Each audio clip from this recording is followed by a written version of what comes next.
দেশের অন্যতম বৃহৎ ইলিশের আড়ত চাঁদপুরের বড় স্টেশনের মাছঘাটে গেল এক সপ্তাহেও বাড়েনি ইলিশের সরবরাহ।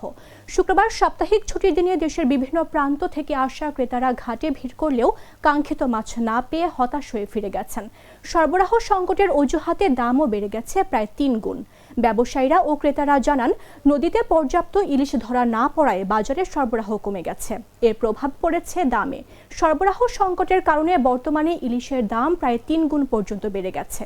ফলে সাধারণ ক্রেতাদের নাগালের বাইরে চলে যাচ্ছে জনপ্রিয় এই মাছ।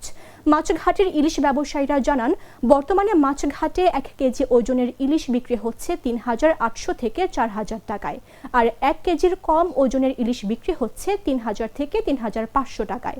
দাম বেশি হওয়ায় অনেক ক্রেতা মাছের দরদাম শুনেই ফিরে যাচ্ছেন।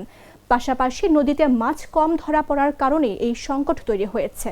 জেলেরা কাঙ্ক্ষিত পরিমাণ ইলিশ না পাওয়ায় ঘাটে সরবরাহ বাড়ছে না।